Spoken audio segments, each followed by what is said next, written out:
And welcome, nerds, to this week's installment of the Punch List. We are here in the new format again in this trio of nerds. I have Clave over on screen left, and I got Jaws over screen right yonder. And we are here this week to talk to you about all the goodness, all of the shows. I believe Clave put it 72 different shows coming our way in the Marvel At Universe minimum.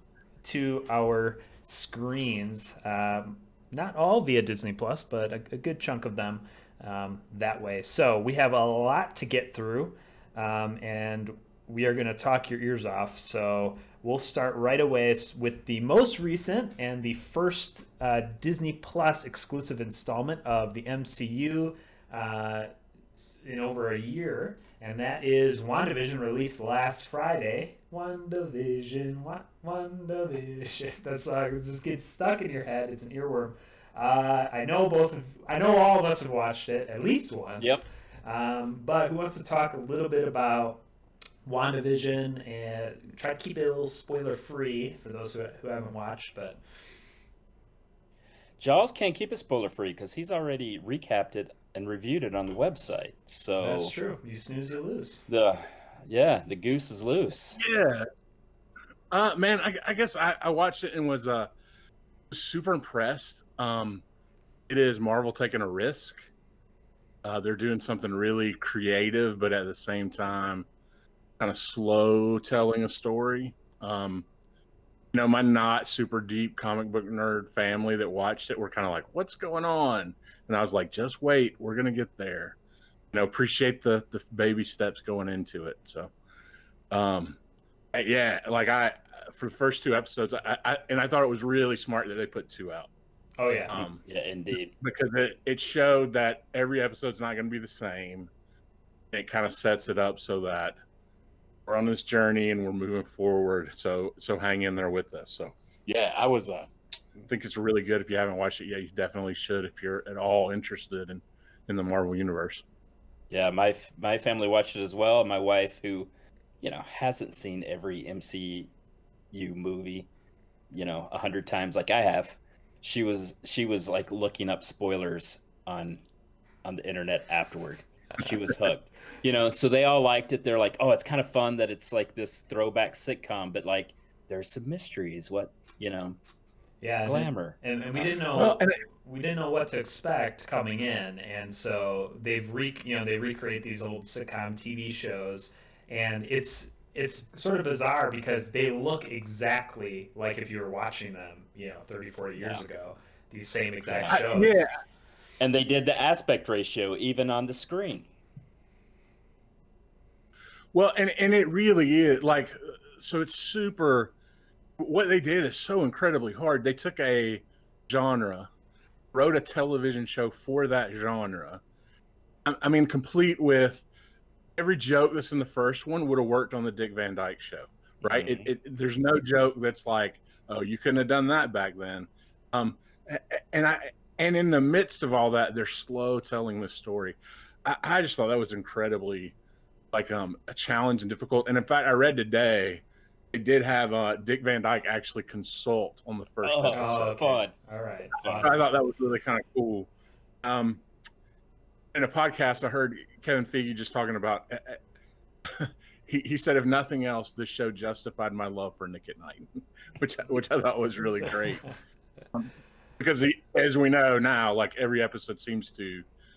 And I don't think they could go all the way to the end of the series, but at least next one or two are going to be still kind of set in that sitcom-ish world, just moving forward decades. So, and they better do Full House because of the star. They better do Full House. Yeah, I think it's. And it turns out I didn't know this. The director of at least the first two episodes was a child star in a sitcom in the '80s. So. I just thought that was really interesting. So very, very fitting. Yeah, so it's I don't want to dwell on this too much, but I was very sort of surprised at how long it took within the first episode to get any semblance of non sitcom. It just felt like I was watching a sitcom for most of it, and then they just give you a slow burn, little taste. So that's WandaVision. You can check that out now. You don't even have to wait. Disney Plus. Yep. The next one we want to talk about is the Loki show. For those of you who didn't see, there was a sort of exclusive clip trailer that was dropped middle of December, I believe. And it's all about Loki. It looks really, really interesting. Some shenanigans going on, maybe with time going on. Yeah. You tripped me up going straight to Loki, but that's all right. It's still a genre shift, which is pretty exciting. And then, if you're an old school comic reader, you remember what was it? The time, the TVA, the time something authority. And so It's clear that that's going to be in there. And like Abrams said, some time hopping, and you wonder if it's going to start to set the stage for like King the Conqueror. But we don't want to get too ahead of ourselves. But it looks like a great show, and he's a fan favorite, the Loki character. So I'm glad we're getting a few more episodes of him in there. Well, in a great addition, like the little clip we saw, Owen Wilson on board. Yes. I mean, Owen Wilson, going to be great comedic relief without a doubt. I think it's got a ton of potential. It's very interesting in that if you go to the IMDb and start digging around, it's very British centered in terms of the actors and all that sort of stuff. But they did do some filming, I know for sure, here in Atlanta where I'm at. So it was kind of on the news a couple of times. So here's my wild prediction for this show. There's at least an episode where the character of Loki will be played by someone that's not Tom Hiddleston. Wow. I think you might be right. One of the most recent Loki storylines in the comics involved gender change for Loki, which has sort of always been true of him, going back to de-aging. Yeah, so I think that there's some potential there. And I don't know, I was interested in the show anyway, but man, when you end with a DB Cooper hook at the end of the thing, like if you don't know DB Cooper, go look that up, and it's like a real part of American history. It's a mystery that they sort of insinuate Loki was that guy, and I just was like, oh, that's too good. Yeah, there's so much potential there. I mean, obviously, whenever you deal with time-related things, you can just sort of hop wherever. But they did precursor that trailer with, when Loki with the cube and when he left. So it's like all this. Who knows the time frame that this all happened with? Because with time, it could have happened in a split second from when he left there, back in the original 4 phases, and then came back. So. Whatever happens in there could have ramifications and maybe did affect timelines already that we've already seen, and we just don't know, how things shook out. And I love that it started with the cube. Kind of stuff. Yeah, I love that it started with the cube. It had the strong tie to what we've seen before. It's clearly part of the MCU, but they're taking all these in just entirely different genres and using the opportunity. Most of them are what, Jaws?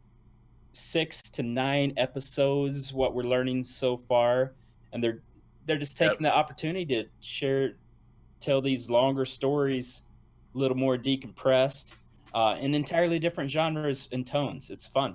Yes, agreed. And that's it felt a little bit too like a little tip of the hat to Quantum Leap. Seems like every time he lands, he doesn't quite know where he is or what's happening. I think that could be a lot of fun too with a character like Loki. Totally. All right, moving to the next one. This is probably the one that Clay thought I was going to next, but Falcon and the Winter Soldier is the next show that's coming to Disney Plus. So obviously featuring, you guessed it, Falcon and Winter Soldier.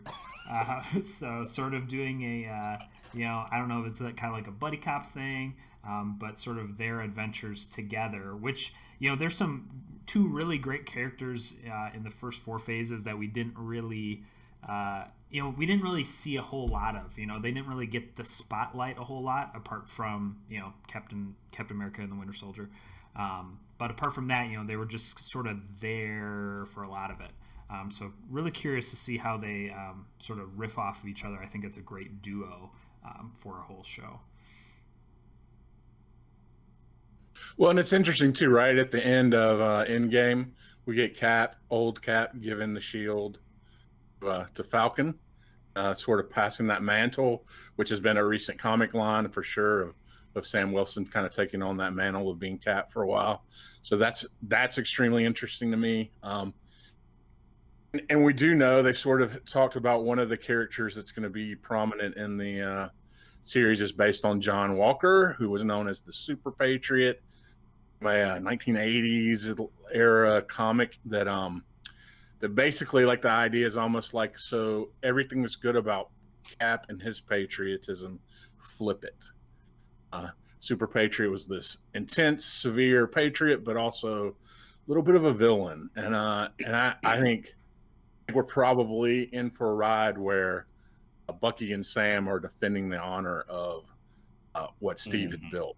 And I think that's great. And we get that great comedic scene. I hope they lean into that a little bit that we did get in the comics where Steve's making out with Agent Carter and the two of them are sitting in the back of the Volkswagen arguing.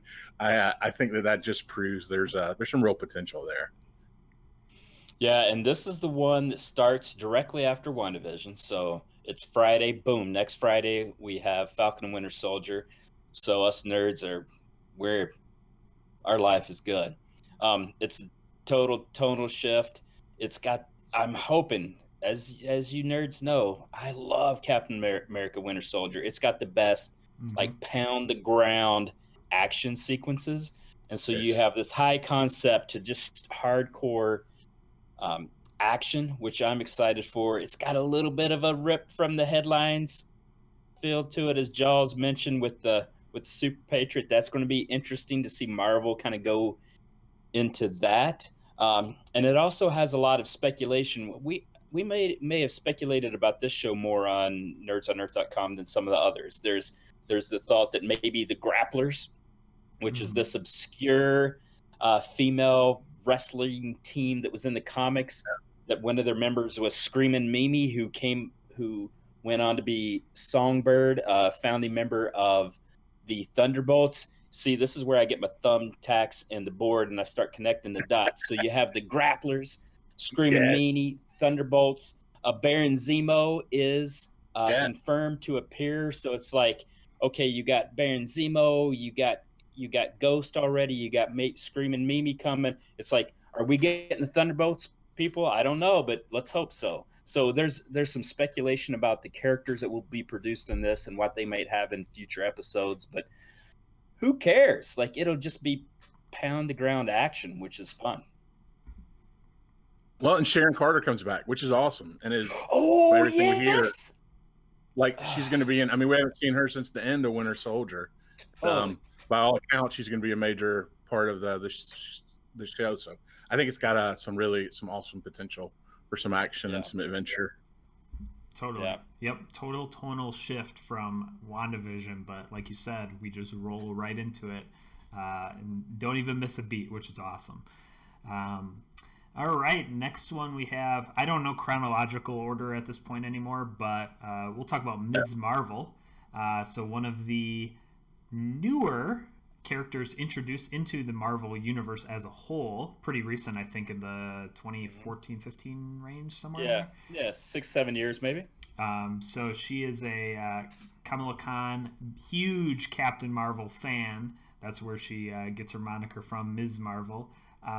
But she is, it's teenage girl who gets these powers and becomes a superhero all on her own, which is really cool. She's a really fun character. Yeah, and another tonal shift, right? So you have this young cast of characters, and so you kind of have this youthfulness come in. Her powers, she embiggens, so a little bit of like Mr. Fantastic, So to see how that's going to be displayed on the screen, I think is fun. And again, she's a much loved newer character. The casting of the lead is done. I think there's some other casting rumors, but I don't know much more beyond that. Yeah, I think one of the things that that's true about the character is she's a young woman, which is something Marvel hasn't done in a long time, but also on purpose. Like, they went out and created a Muslim character that I think is I don't know. when I saw Black Panther, it was a great experience for me. The best part was seeing all the African American little boys that were there at that movie who were like, that's my character. That's who I feel for. And so she's a great character. To see her come and be added into the MCU, I think it's fantastic. I think they are moving towards, this would be my wild speculation. We're going to see a Young Avengers movie at some point in time, and she will be a prominent part of it. I'm really excited about it. And they seem, the little bit we saw in the brief video they gave, they seem to kind of nail the casting. I think everybody that saw that thought, yeah, that works. And so I'm pretty excited about this one, and just their dedication to kind of doing it the right way. Of a lot of they've gone out and recruited a lot of Muslim directors to kind of verify and make sure it stays true to what they believe in. And I'm just excited to see it. I think it's something so different, think about like Peter Parker, sort of like my dad's teenage hero. This generation's, teenage hero is probably by far Miss Marvel. Her books sell the most in terms of trade paperbacks and all that kind of stuff. So it's exciting to see. Yeah, and it's going to, again, we're moving on from the Infinity Saga, and so getting all this, these young characters and getting them established in the universe, and then the possibilities are endless. So really cool to have Ms. Marvel come to the screen, and probably the big screen too eventually. All right, Hawkeye is next up on the list. So Jeremy Renner is still going to be there, but Haley Steinfeld plays Kate Bishop, who Haley Steinfeld you'd recognize from Bumblebee. Everyone loved Transformers movie. It's Clave to laugh. You haven't seen Bumblebee, right? I don't think I haven't seen Bumblebee. Yeah. Clave, I'm with you. If you watch it, it's really not bad. Yeah, it's not. Transform. We're done talking about Marvel. Let's talk about Transformers for a second. Transformers gets a bad rap. I think it started really. Oh, he took him off. It started out strong and sort of tapered off. They were just sort of milking the franchise, but Bumblebee was pretty good. So I'm excited to see her as she, presumably is taking on the Hawkeye mantle. Yeah. So Kate Bishop is a beloved character. Go ahead, Joss. No, you go ahead. I'll come behind you. Yeah, no, Kate Bishop is a beloved character, and so much of it stems from Matt Fraction's run on Hawkeye, which was,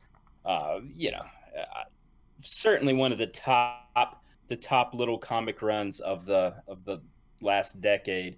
It's fun. It's kind of got this mentor relationship about it. Good banter back and forth. It looks like they are going to really hew closely to that comic run in so many ways, which is good because there's a dog involved, which we can all get behind, which is fun. There's again, there'll be good banter, and it's a good character. And I think, as Abrams said, to take that mantle of Hawkeye, I think is going to be really nice. So I'm excited for Kate Bishop. And again, I think this will be another that's kind of in my wheelhouse. I think there'll be whatever archery. That's fun to watch. That was exactly what I was going to say. It's going to be, I would bet, largely on that Fraction run that was so good. I think we'll see Jeremy Renner's comedic chops, which is not something really he's been able to do in the Marvel universe for obvious reasons. But I just think, and Cassie's Haley Steinfeld is fantastic. She will be a great actress that could be a linchpin of Avengers for years to come. Everything she's been in has been great since the time she was a little kid debuting in the True Grit remake. Almost won an Oscar, or maybe did, for that performance. So I think it's great to see, and it'll be interesting to kind of see what they do and how they work around some of the rest of that. Yeah, and if it does follow the run, there'll probably be a lot of ne'er-do-well mobsters in Adidas track suits. So that's fun as well. It's a classic trope. Adidas makes bank with 50% of movies that come out. Yeah, bro. You got it, bro. Yeah, bro. Awesome. So that's headed our way. And now we're getting sort of into the stuff that we know the least about, more just announcement news. Again, all of this sort of came out in mid-December here, but Secret Invasion coming to Disney Plus, sort of centering around the Skrulls. We've sort of got some hints at that. Obviously, we saw them in Captain Marvel, but then we get some more hints at the second Spider-Man, Far From Home. There's a little hints of that with Fury and Maria Hill. So it's again, I don't know what they're possibly doing, but Secret Invasion, obviously, you guys know more about that because that's a storyline that's in the comic world already. Yeah, so in the comics, it's a massive storyline that kind of crosses over everything. Like, just hits a point where all of a sudden it's revealed Skrulls have been infiltrating Earth for years and years and years, even replacing, a fair number of heroes and stuff. It kind of goes from there into massive like fight battle, all that kind of stuff, and sets up some other stuff long term that it'd be curious to see where they go. It's very interesting to me, at least from the Captain Marvel launch off. Can't imagine that they're going to make the Skrulls the bad guys. Right. And we've kind of always said, at least so far in Guardians movies, the Kree have kind of been the bad guys. So I'm curious to see those two in the history of Marvel, those two alien factions go to war. And so to see how they're going to play that, I think is really interesting. This is definitely one where, in a great way, they subverted expectations. So as Joel said, it was a huge comic book storyline, and so I think there was a lot of speculation that after the Infinity Saga, the Skrull invasion, the Secret Invasion would be the like big bad, like maybe Kang, but maybe Secret Invasion. Well, instead of doing that, they're like, okay, we're going to make this a limited television show, and so I think that comes directly off of how they subverted the Skrull storyline in Captain Marvel, and I think it's fun. We'll just see if they can get 122-year-old Sam Jackson to play a young man. They might be hard pressed, but go ahead. Mm-hmm. No, I just think it's going to be really interesting especially like if it appears like it's largely going to be based around him, Maria Hill, and main Skrull from Captain Marvel. That's an interesting choice to be a show, like, right? If you were laying this across multiple movies, then it would be the massive thing. So, and I'm curious, like, because of that, are they going to make it so impactful, or is it going to be a little more contained and not set up some of the stuff that came later? Yeah, I think it would be interesting. I mean, I can almost see it sort of like X-Files isn't really the best maybe comparison, but sort of that, like, they're investigating, each episode there's sort of something weird going on, and the Skrulls or, somebody might be behind it, something like that. But either way, yeah, that's I mean, all this speculation is just that, but the possibilities are really out there for what they can do and what they can achieve. And presumably by this point they've had so many shows released that they're being really creative with what they're doing and just trying things out. If it doesn't work, it doesn't work. But we hope it does. One quick thing: we're seeing hints of Sword in WandaVision, and Sword. And so there could be a through line there with Sword.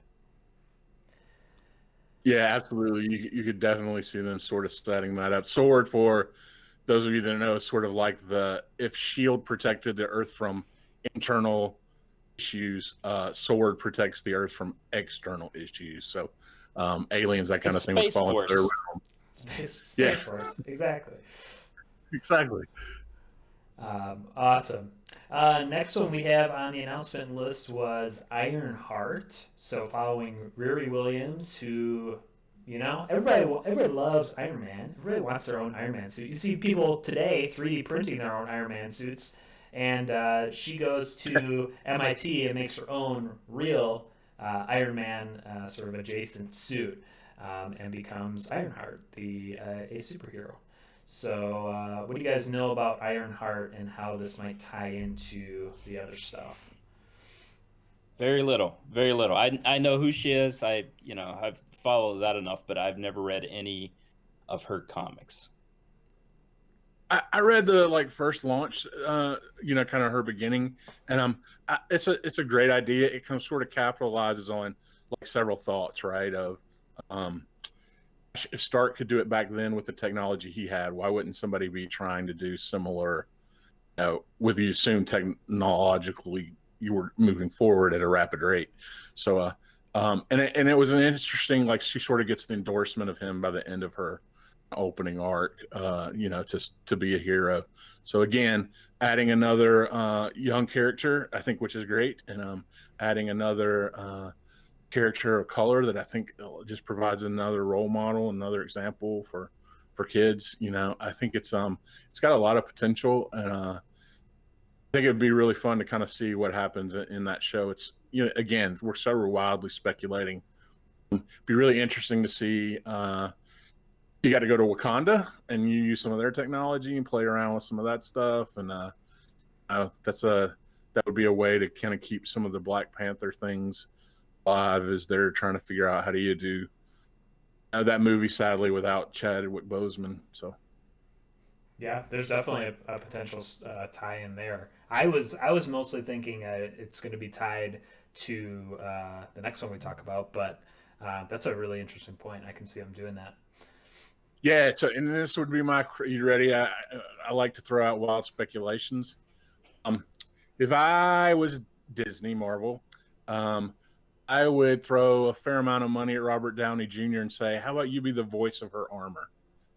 Come up. You don't have to shoot stuff. You just got to go in the studio, record some funny lines. So, given that Stark is gone, I think that might be an interesting thing to play with for them, a way to pacify audiences' desires to hear from him, even if he's not there. So, I love it. I love it. Tony's the new Jarvis. Well, now I'm going to expect that. Now I just if it's anything less, I'm going to be sad. So Ironheart, that is that, and then I sort of preluded to Armor Wars, which is another sort of Iron Man armor storyline. Again, a huge storyline that's centered more with James Rhodes and War Machine, as played by Don Cheadle. So we have, but again, since it's that Iron Man armor thing, you'd probably see Ironheart. You're probably going to see Falcon. You're probably going to see all these other characters that we have been introduced to and others that we haven't. But in that storyline, as far as I know, Iron Man's technology to make the suit, gets stolen and used by others, is really the premise of that. I don't know anything about this one other than I'm thrilled. And so I didn't see it coming. I feel like this was an announcement kind of out of nowhere.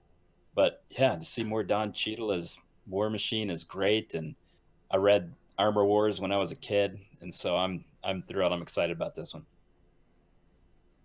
Yeah, same thing. Cheadle, great, fantastic. That they got him to sign on to this is phenomenal. I look forward to it. Again, that idea of defending his friend's legacy, I think that could be a really big thing.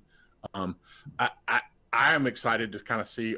Does this mean they're just going to throw at us all the tech stuff we haven't seen? We're going to get to see Crimson Dynamo. Are we going to get to see Mandroids? Are we going to get to see all these technology things that would, in the comics and in I would assume in the movies are based on Stark's technology. In the comics, Stark is kind of bent on taking it all back and stopping it from being used. We're assuming in this movie, Rhodes is saying, "You're not going to take my friend's stuff and use it this way." So it'll be interesting. Bring back Justin Hammer. We want more Justin Hammer.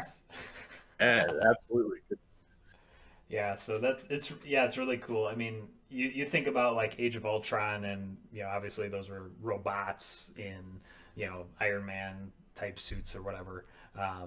But if you had that much tech floating around all the time, it would just create a bunch of problems. So definitely they would have to address that. So who knows where it is going to take place, even in the universe. You got to see the kid from Man 3. Yeah. That's my wild speculation. He'll be back. And again, setting up another young Avenger. Perfect. Are you sure that you're not like on any of these projects as a special consultant? I wish I was, man. You're breaking I'm your giving away NDAs right ideas now. if I had NDAs, I would not be giving you my best stuff. Oh, that's true. He's hiding his best he's saving it for last. All right, next show we have. This was again a pretty new one. I Am Groot. So a series of specials starring Baby Groot, not grown-up Groot. Speculated that they could be just shorts, maybe standalones and just a series of those. And I forget who made the comment, but in Jaws, in your article, you said this was their response to what is our Baby Yoda, and Baby Groot obviously is the MCU version of that cute guy. So should be really fun, I think. I listen. It's all about the merch, and I don't blame them. I'm going to watch it. I'm going to laugh. I'm going to have a good time, and I'm going to buy the silly little things. Like, it's totally fine. They crank out billion-dollar movies that I love. I'll give them this one. Totally okay with it. Yeah, my girls love it. I'm in. I think it's great, and I want to go ahead and skip ahead to the Guardians of the Galaxy holiday special. Let's do it. Which I also celebrate with every cell in my body. I'm just like, yeah, let's have a holiday special with Groot and friends. Let's do this thing. If James Gunn comes to you and says, "I got a holiday special with the Guardians," you go, "Yep, okay. Let's do it." There's a group that's going to do weird. It's that group. Let them. Yeah. Mm-hmm. Don't you want to know what the winter holiday in Drax's world looks like? I do. I want to see him in some sort of ornament garb, like just hanging some stringing some lights around his biceps or something really cool. He'd make a great Santa Claus. Oh yeah. Peter Quill would have to keep telling him, "No, Drax, we don't kill Santa when he invades our home." Oh man, I could see that scene. It's something right out of the Santa Claus. My holiday favorite. Let's keep it churning right along. Ant-Man and the Wasp: Quantumania. So next installment of the Paul Rudd centric Ant-Man series. In the second one, Ant-Man and the Wasp, they went super tiny to Quantum World. And apparently we're getting more of the same. We're going to keep getting smaller until we can't get any smaller. But it's going to be a big movie. Yeah, the stars get smaller, but the movies get bigger. I mean, gosh, Paul Rudd was such a genius casting after the fact. Like, you would look at it afterwards and go, he's the comedy you need. He delivers it in all the movies. He's funny. The Wasp that they cast afterwards beside him is great. I think the two of them are fantastic together. With the age gap from Endgame, his daughter's now a teenager. Again, we're setting up another young Avenger potentially. But yeah, and just super curious, man. Kang is just one of those Marvel villains that you go, "Oh, this is going to be fun." Time travel, weirdness, timelines. He's got his own enemies that turn out to be his own self. Like, come on, it's like all the Marvel weirdness. It's like, yeah, just pile it in there. Just the weirdness. Yeah, and that's something that's something I speculated on, and we had an article about Ant-Man and Wasp, which, by the way, like, my family loves the Ant-Man movies because they're just silly fun. So they're like, this is great. But then there was a little Easter egg, which you see the city, the dome city within the quantum realm, that Easter egg. Right. And then, in the comics, it's the Micronauts, but whatever. The IP lawyers aren't going to let that happen. We are not going to see the Micronauts. But what if the Fantastic Four were in that dome city the entire time? And then in the Quantumania, the Fantastic Four is introduced to the world. Maybe they were in there as well. I don't know. I'm not saying they aren't. I'm just saying they could be. And Fantastic Four is coming. That is coming. It's coming. Yeah, that's awesome. It would be yeah, Fantastic Four. This would be the sort of third iteration of it. Try to get that They're ball going to do rolling. it until they get it right. Yeah. I think it's probably in the best hands it could be in at this point. So we'll see how they tie everything together. Speaking of tying everything together, Doctor Strange and the Multiverse of Madness. Lots of tie-ins to potentially WandaVision, to potentially the Spider-Man 3 coming out. We have so many characters that they've sort of touched on, from the castings that we've seen of people that are in it. We're thinking Spider-Man, Spider-Verse, multiverse, and obviously Doctor Strange is apparently putting on the mantle, that sort of mentor prodigy relationship with him and Tom Holland, Spider-Man. So he's going to be in it. Obviously, lots of. I think it's touted as a horror film or horror adjacent. It's supposed to be maybe the darkest of the movies that we've seen thus far. Maybe the most sort of serious in the MCU. Yeah, which is a genre we haven't seen them really do a lot with yet, and so it makes sense at some point they're going to take a chance and make that risk. It'd be really interesting. So if at the end of Wanda and Vision, she's lost in the multiverse. If at the end of Spider-Man, he's lost in the multiverse, Strange is going to go collect them back up, something like that. It's kind of just speculation. We sort of know from the Spider-Man casting news, we're going to see at least more than one universe of Spider-Man. So it'll be interesting to see how they play this one.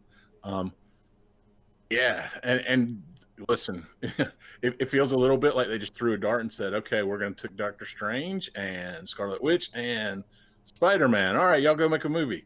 But I trust them. I think it's got some real potential there. Yeah, speaking of Spider-Man, I don't know what to make of the movie at that point. It's like, I don't know. All the casting rumors and the character rumors, I'm pretty sure Tom Holland just has a cameo at this point. So it's going to, yeah. But what we do know is there's a multiverse. Again, we're getting to that with WandaVision, as you said. Now, there has been a little shift on Doctor Strange in that Scott Derrickson was going to be the director, and there was a little bit of some creative differences that maybe he wanted to make it a little more horror.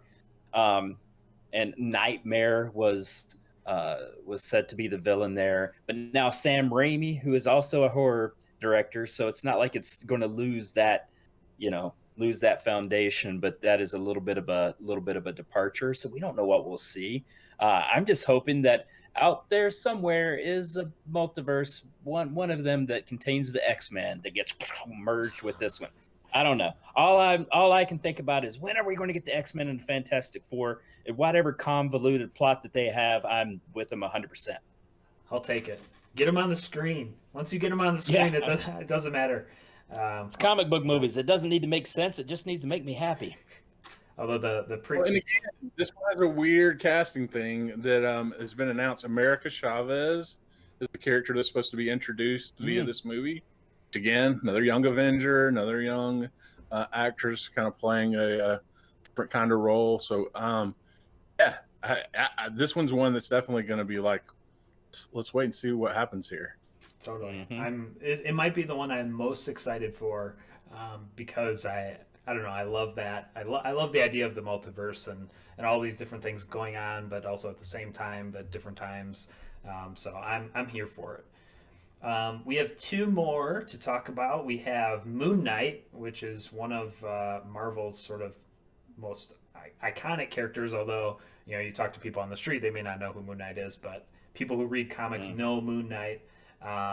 And this is Moon Knight being played by, I don't know if you guys heard of Oscar Isaac. I don't know if he's been anything recently. Does he have any nerd cred? I don't know. It's hard to say. You probably gonna have to dig through the internet to like page 3 of Google to find out. But should be really exciting, Jason. Yeah, I mean, gosh, Moon Knight is one of those guys that feels like everybody you ever talk to that's a creator in comics like loves and has a story that they want to share with Moon Knight, but he can't ever like seem to sustain a long running own series. If you're going to be harsh, he's Marvel's answer to Batman in a weird way. Kind of flipped a little bit. But some interestingness to the character for sure. In the past, there have been storylines where he has multiple personalities, and that kind of shows up in some of the stories. He has a Jewish heritage, which is unique among some characters for sure in the Marvel universe. So it's really interesting to kind of see what they do with it. I will say the casting for him to be Moon Knight is great. Once they said it, I was like, oh, that could be really good. You need somebody, an actor that can do a lot, and he definitely has that. And just this week, it was sort of announced that Ethan Hawke is going to be the villain, but I haven't really spent any time trying to figure out who that villain will be yet. So it's curious to kind of see where they go from there. Yeah, Go ahead, Clay. Yeah, I'm excited for it. I think it is in some ways Marvel's answer to Batman, but Moon Knight also takes a distinctly supernatural bent to him. Yes. Yeah, absolutely. The Egyptian moon god, right? That's the source of the power there, and I think it also creates an opportunity to tie it into the upcoming Blade movie that has been cast, that is on slate. So to tie in some of these Doctor Strange supernatural elements. And then, I've always been kind of, the supernatural part of Marvel, as Joel says, it's never really quite got the mainstream, but, the Werewolf by Night and Elsa Bloodstone and some of those characters are great characters. And so to have those on Disney Plus, I think will be pretty neat because they'll be accessible to a super wide audience. Which I think we haven't mentioned yet, but Disney Plus opens this up to really everyone from age whatever, 10 to 100 or even younger. And so that is the kind of exposure that will allow these supernatural characters to get mainstream attention finally. Totally. You put them in the spotlight and, people will watch. Mm-hmm. Well, and the show we're about to talk about seemed to be the one place where Marvel can take back some of the characters that have been the Netflix shows and add them back in. So Luke Cage, Iron Fist, those are sort of these street level characters that we have that like a lot of people would have said Moon Knight's probably the next logical one if they were going to do the next Netflix series. So that they're doing that gives you the chance to say we bring back some of those. Especially, I think in the next show we're going to talk about, there's some potential there too. Yeah, which is She-Hulk. So obviously, this is Bruce Banner's cousin, who gets literally the same. It's Hulk, but She-Hulk. And so you already brought up sort of the Defenders. In the comics, she is a lawyer, which potentially puts in. Again, talk about Defenders already. Everybody wants to see Daredevil some more. Lawyer, you talking little legal hijinks going on? I don't know. I would love it. I would love to see Daredevil come back. But again, those street level heroes. When you talk about the Avengers, you're talking these cosmic level threats, and how do you have these street level heroes that become relevant in those situations?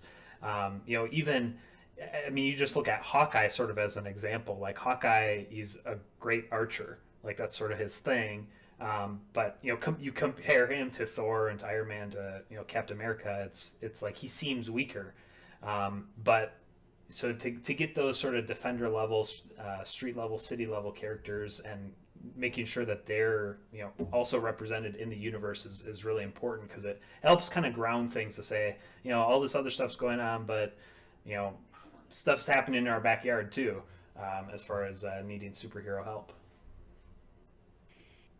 Yeah, I'm really excited for She-Hulk. I mean, I've always liked the character. I think it's going to make for a fun show. And then, like you said, it has ties to that street level stuff. And, as we all know, if we're ever in a car accident and we need a blood transfusion from our cousin who happens to be Bruce Banner, and we get our superpowers, we're going to need to have our legal background to really ground that experience. And what's interesting about She-Hulk is, like she can control going back and forth. Yeah. And so I think that's a nice element. Abram, you know this. My favorite board game is Marvel Champions, and I love playing that game because of that. You flip the card from the superhero to the alter ego, and I think in this show we're going to get to see that more clearly than ever. I think that's a fun thing, and if it is a little bit of Law and Order, case of the week, I'm down. Yeah, I think great chance for comedy, like depending on what the cases she takes on are. I mean, it could be really funny at times. I mean, we have to say the casting of that character is fantastic. Tatiana Maslany, from most known for Orphan Black, where she played literally 6 characters on the show. When they announced her, I was like, yes. Like stature-wise, I don't know that I would have picked her, but in terms of being able to portray the character and everything, fantastic. And I will bet like they're going to lean into one of the things that's true in a lot of the She-Hulk comics is she breaks that fourth wall. She'll talk directly to the reader. So I can see this being a show where she talks directly to the watching audience, and I think that unlocks a lot of potential too. Yeah, I'm glad you brought that up, Jaws. That was the one thing I was going to mention. It's got that little bit of Deadpool-esque breaking the fourth wall. And then, but don't worry about the stature of the casting. Lou Ferrigno is going to play her body double, so it'll be fine. It's good to know. This is awesome. I mean, throughout all of these shows that we talked about, I mean, the casting seems really on point. But that's the last one we want to talk about. There's tons of great Marvel stuff coming down the pipeline. I mean, we are set for literal years. And if you had talked to any of us 15 years ago, would we expect Marvel to be in this place right now, so mainstream? It's wild. It's something else. So it's really great. That's going to wrap it up for us. Be sure to go to nerdsonearth.com. Obviously, we have this article that we talked about, all the good things coming Marvel to our screens, but tons of other great comic stuff. You can check it out. We'll be back. We'll be back probably on Friday to talk Star Wars. And what's coming down the pipeline, because there's stuff to unpack there too. So Disney is just keeping that wheel going, printing that cash money forever and ever. They've got a tried and true system right now going on. So Clave, Jaws, thanks as always for joining and bringing your expertise to the table. Yeah, it's good to be a nerd. Yeah, for sure. All right, we'll catch you later, nerds. Take care.